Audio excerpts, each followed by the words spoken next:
안녕하세요. 성경의 모든 책에서 복음을 발견하다 시리즈입니다. 오늘은 간결하게 그리고 짧게 우리가 그랬듯이 출애굽기를 살펴볼 것입니다. 그리고 매번 우리가 볼 때마다 우리는 이 책이 어떻게 성경 전체의 이야기 흐름을 이어가는가, 그리고 두 번째, 은혜의 복음의 원리를 어떻게 보여주는가, 그리고 셋째, 예수를 어떻게 드러내는가입니다.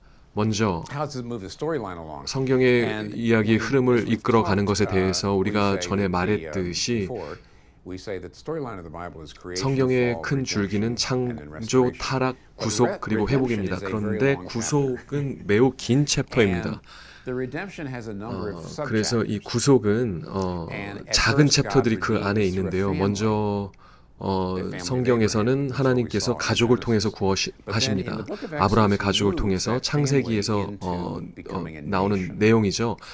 그리고서는 출애굽기에서 이 가족으로 민족을 세워 가십니다. 이렇게 이야기가 전진하면서 이 출애굽기에서는 아브라함의 자손이라는 이 가족이 숫자가 커지면서 실제로 하나의 나라, 국가, 법과 문화를 가진 나라로 형성되게 됩니다. 이렇게 흐름을 전진시키는 큰 맥락인데, 그리고 출애굽기에서 처음으로 성막과 제사 제도가 나타납니다. 곧 보시겠지만 여기서 또 하나님께서 하시는 건 뭐냐면 이 이스라엘 백성을 통해서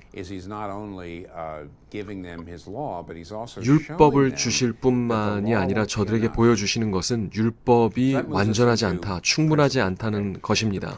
이게 복음의 원리로 이어지는데요. 복음의 원리는 오직 은혜로만 구원을 받는다는 것입니다. 하지만 이 은혜는 반드시 삶을 변화시킵니다. 선한 삶으로 구원받는 것은 아니지만 절대로, 하지만 이 믿음으로 은혜를 받으면 붙잡으면 반드시 삶이 변합니다. 이것이 복음입니다. 이게 애굽에서 출애굽기에서 분명히 보이는데, 먼저 여기서 우리가 알아야 하는 것은 하나님께서 율법을 먼저 주시고 이스라엘한테 너가 율법 지키면 내가 노예 생활에서부터 애굽에서 구원하겠다고 말씀하십니까? 아닙니다. 내가 먼저 구원할 거니까 그러고 나서 율법을 주십니다. 그래서 출애굽기 첫 19장 동안에는 율법을 준 적이 없습니다. 그럼에도 불구하고 저들을 구원하십니다.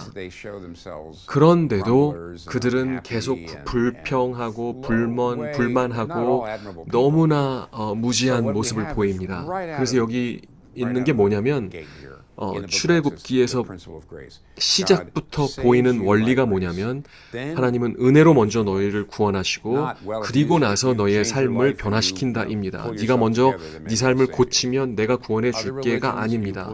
다른 종교들은 너희가 착하게 살아, 그렇게 하면 구원받을 거야. 하지만 기독교는 내가 너를 먼저 구원한다. 그 후에 너의 삶을 새롭게 하겠다입니다.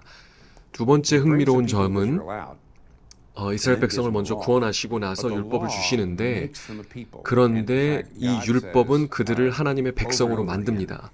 하나님께서 출애굽기에서 반복해서 말씀하시는 것은 내가 너희에게 율법을 주니까 너희는 내 백성이 되고 나는 너의 하나님이 된다입니다. 이건 관계입니다. 예를 들어서 여러분이 나를 잘 알지 못해도 만약에 제가 내 캐티라고 말을 하면은 제 아내가 캐티인 걸 여러분이 몰라도 짐작할 수는 있을 겁니다. 왜냐하면은 내 캐티라고 부르는 것 자체가 굉장히 친밀한 언어이기 때문인데요. 마찬가지로 하나님께서 너희랑 굉장히 친밀한 관계를 가질 건데 너희는 내 백성이 되고 나는 너희 하나님이 된다고 하십니다. 율법의 목적이 무엇입니까? 그러면 율법은 우리를 구원하기 위한 것이 아니라, 그리고 또 공로를 쌓기 위한 것도 아닙니다. 율법의 목적은 하나님과의 관계를 갖기 위한 것입니다. 율법은 우리에게 하나님이 어떤 분인지를 보여주는 것입니다. 살인하지 마라, 도둑질하지 마라, 간음하지 마라. 왜입니까? 너가 관계 맺은 하나님은 이렇게 진실하시고 이렇게 자비로우시고 이렇게 사랑스러운 하나님이라는 것을 보여주는 것입니다. 그렇기 때문에 매우 중요한 게 뭐냐면 이 하나님의 모든 도덕적인 법들은 우리에게 관계를 맺기 위한 것입니다. 이게 혁명적인 진리입니다. 그래서 은혜가 먼저이고 순종이 다음입니다. 반대가 아니고. 또 중요한 것은 율법은 우리가 분명히 지켜야 하지만 이 율법은 관계를 맺기 위해 순종하는 것이고 그렇기 때문에 출애굽기에서 우리에게 보여주는 복음의 진리인 것입니다. 마지막으로 우리를 예수 앞으로 이끌어갑니다. 하나님은 율법만 주신 것이 아니라 성막과 그리고 제사 제도도 주셨습니다. 그래서 출애굽기를 세 부분으로 나눠 본다면은 첫 부분은 하나님께서 백성을 구원하시면서 이끌어내시는 장면이고 중간 부분은 율법에 대한 것이고 마지막 부분은 성막에 대한 것입니다. 그런데 왜 하나님께서 제사장과 그리고 제사물과 그리고 제사 제도들을 주시면서 왜 그냥 율법만 주지 않고 이런 것들을 다 주셨을까요? 왜냐하면 앞에 오실 분은 나중에 오실 분을 가리키는 것이기 때문입니다. 율법은 결코 충분하지 않습니다. 은혜 이후에 주어진 율법이라도 관계를 위한 율법이라도 우리는 절대로 다 지킬 수가 없습니다. 그렇기 때문에 어떤 방법을 통해서 우리의 죄값을 대신 치러주지 않는 이상 우리는 하나님과의 관계 안에 머물 수가 없습니다. 하나님과의 그 거룩한 관계를 유지할 수 없습니다. 나중에 레위기에서 더 분명해지지만 누군가가 우리의 죄를 위해서 대신 속죄하지 않는다면 우리는 하나님과의 관계의 근본을 지킬 수 없습니다. 이것이 바로 예수를 가리키는 것입니다. 특별히 최초의 구원의 사건이 바로 유월절이었습니다. 하나님께서 죽음의 천사를 애굽에 보내셔서 장자들을 다 죽이시는데요. 하나님이 말씀하시기를 하지만 너희가 어린 양을 잡아서 그 피를 문설주에 바르면 죽음의 천사가 너희를 넘어갈 거라고 말씀하십니다. 물론 이건 예수를 가르치는 것이고 예수는 마지막 만찬 때 자기 자신을 유월절 제사로 소개하시고 바울도 역시 예수를 유월절 제사라고 제물이라고 부릅니다. 그분이 하나님의 어린 양입니다. 수없이 유월절마다 희생된 어린 양들은 결코 죄를 속죄할 수 없습니다. 예수 그리스도만이 세상 죄를 지고 가는 하나님의 어린 양인 것입니다. 제가 짧은 이야기를 말씀드리겠습니다. 찰스 스퍼전이 그분은 위대한 침례교 설교자였죠.